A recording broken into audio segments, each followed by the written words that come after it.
नर्मदेहर प्रिय धर्म प्रेमी बंधुओं, माँ नर्मदा की उत्पत्ति के बारे में माँ नर्मदा के परम भक्त संत श्री परमानंद जी महाराज द्वारा जानकारी आपको प्रस्तुत की जा रही है।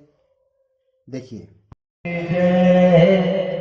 अमर कंटक सो प्रगट भई और सागर सो मिलन गई।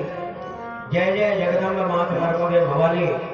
हमारे पटेल साहब का आगमन कई दिनों में कथाओं में हुआ है।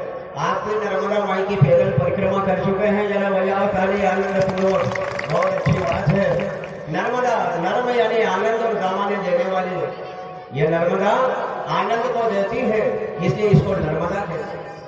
और नाम रखा, नामने नहीं मरने मरने वाली, ये कभी भी नहीं मरती है, इसलिए इसको नर्मदा कहते हैं। सर्वसतोपकारायो रहते पुण्य रक्षणा और रेवा नदी तो विख्याता नाम था तेने नर्मदा। अरे पलावयंती विराजंती सा देवायती स्मृतः। माँ नर्मदा अमरकंटक से निकली, गुजरात में खंभात की खाड़ी में जाकर के समाई। 9,999 तीर्थ है माँ नर्मदा में। 999 नदियां मिली है माँ नर्मदा में और 900 कोस की परिक्रमा है माँ नर्मदा की। 2700 किलोमीटर। थोड़ा डैम बन जाने के कारण जरा रास्ता जरा लंबा हो गया है, इसलिए 3500 किलोमीटर के करीब करीब माँ नर्मदा की परिक्रमा संपन्न हो जाती है। अमरकंटक का प्रसंग चल रहा है। ये कलयुग में चमत्कार है। निर्धनियों को धन देती है, अज्ञानी को ज्ञान, और अभिमानी का मान घटाती, खोती नाम निशान मैया। अमरकंटक वाले हाथ चढ़ा दो, प्रसाद दिया, बोल लगाना सबको सामने जय मां भवानी।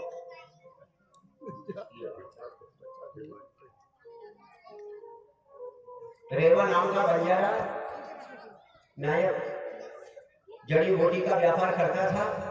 एक लड़की थी उसके यहाँ कन्या, 11 साल की उम्र हो गई। उसको सांस लेकर के जंगल में गया, जड़ी बूटी एकत्रित की। 12 बज गई, मध्याह्न काल हो गया। कृष्ण या पीड़ितात्मा, कृष्ण में प्यास लगी।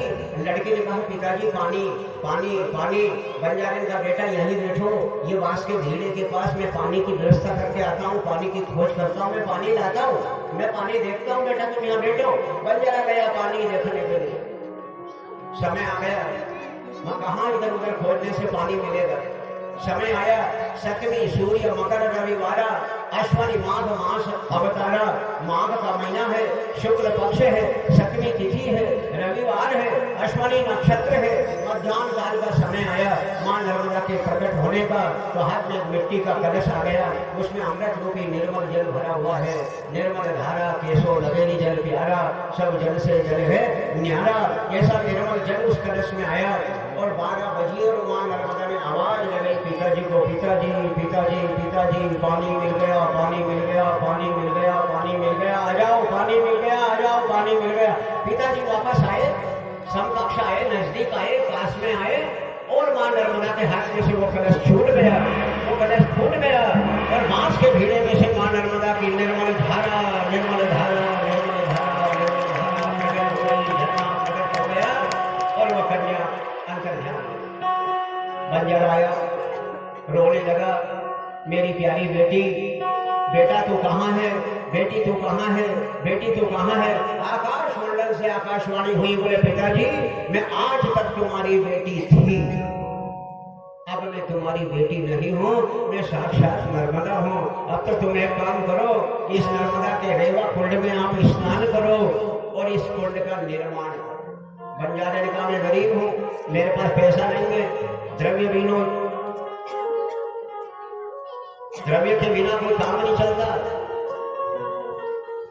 बोले घर जाओ, जो बोरी में आंवले भरे हैं, जो बोरी में बोर भरी हुई है जड़ी बूटियां, वो जाकर के खोल के देखना।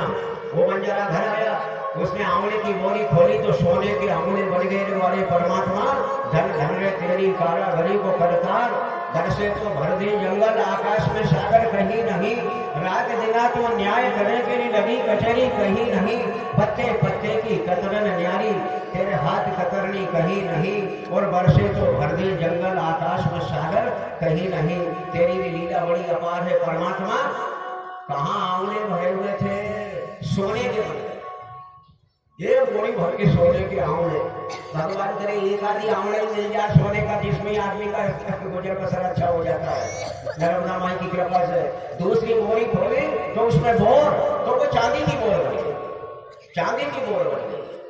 वो धन को बेचा, सीमेंट पत्थर चूना खरीदा, अमरकंटक में आया और जहां पर यह कुंड है, झरना निकला रेवा कुंड, नेत्र पर्वत, यहाँ पर इस कुंड का निर्माण करा दिया।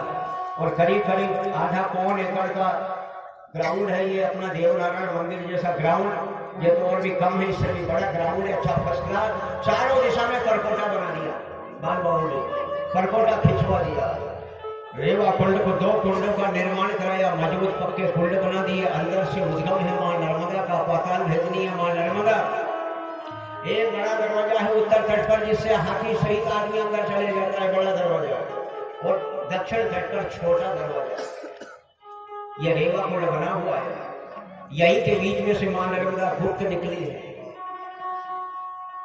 टाइल्स लगी हुई है। इस रेवा कुंड में स्नान करना चाहिए। तो रेवा कुंड की महिमा न्यारी, रेवा कुंड की महिमा न्यारी, रेवा कुंड की महिमा न्यारी, रेवा कुंड की महिमा न्यारी।